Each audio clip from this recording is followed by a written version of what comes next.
वीरांगना सीरीज में आ रही है महाभारत की अनसुनी स्त्रियां, जिनकी ताकत इतिहास ने छुपा दी। वीरांगना सीरीज अब महाभारत में महाभारत की अनसुनी वीरांगनाएं आ रही है।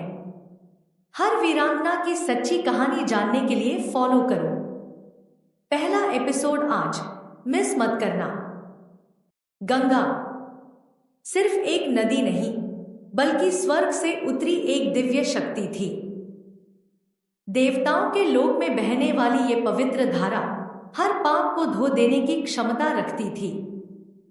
लेकिन एक दिन उनकी कहानी स्वर्ग से पृथ्वी तक आ पहुंची, एक ऐसे रहस्य के साथ जिसने इतिहास बदल दिया। 8 वसु देवता स्वरूप एक ऋषि के श्राप का शिकार हो जाते हैं। उन्हें मनुष्य रूप में पृथ्वी पर जन्म लेना पड़ता है। ये उनके लिए सबसे बड़ा दंड था।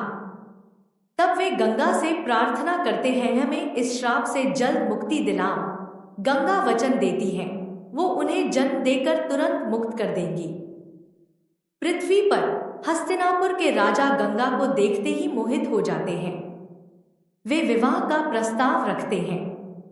गंगा स्वीकार करती है, लेकिन एक शर्त के साथ, आप कभी मुझसे कोई प्रश्न नहीं पूछेंगे, न मेरे किसी काम में हस्तक्षेप करेंगे। प्रेम में डूबे शांतनु यह वचन दे देते हैं।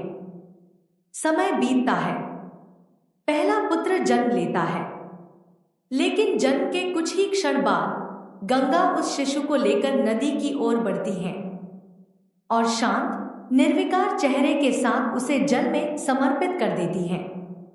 महल में सन्नाटा छा जाता है और शांतनु का दिल टूट जाता है, पर वचन उन्हें रोक देता है। 1 नहीं, 2 नहीं, 7 बार यही होता है। हर बार एक नया जीवन और हर बार वही अंत, जल में विलय। पूरे राज्य में सवाल है, दर्द है, लेकिन कोई उत्तर नहीं।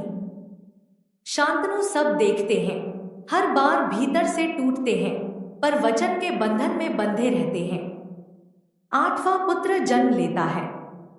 गंगा फिर वही करती है, शिशु को लेकर नदी की ओर बढ़ती है। इस बार शांतनु खुद को रोक नहीं पाते, वे पुकार उठते हैं, बस यह अन्याय मैं और नहीं देख सकता। और उसी क्षण उनका दिया हुआ वचन टूट जाता है। गंगा ठहरती है और पहली बार मुस्कुराकर सच बताती है, ये सभी बच्चे श्रापित वसु थे। उन्हें मानव जन्म से मुक्ति दिलाने के लिए ही मैंने उन्हें जल में समर्पित किया। तुमने आज वचन तोड़ा है, इसलिए अब मैं यहां नहीं रह सकती। गंगा 8वें शिशु को लेकर चली जाती है, उसे जीवित रखते हुए, क्योंकि उसका भाग्य अलग था। गंगा उस बालक को स्वर्गीय ज्ञान, शास्त्र, शस्त्र, हर विद्या सिखाती है। समय आने पर वही बालक लौटता है, देवव्रत के रूप में, अद्भुत तेज और सामर्थ्य के साथ। यही देवव्रत आगे चलकर बनते हैं वह योद्धा जिसने आजीवन ब्रह्मचर्य का व्रत लिया और महाभारत के सबसे निर्णायक स्तंभ बने। अगर गंगा ने उसे नहीं बचाया होता, तो शायद महाभारत का इतिहास ही अलग होता। क्या गंगा निर्दयी मां थी, या सबसे बड़ी त्यागी? उन्होंने अपने बच्चों को मारा नहीं, उन्हें श्राप से मुक्त किया। उनका हर कदम दर्द से भरा था, लेकिन उद्देश्य दिव्य था। यही गंगा है, रहस्य, त्याग और सत्य का संगम।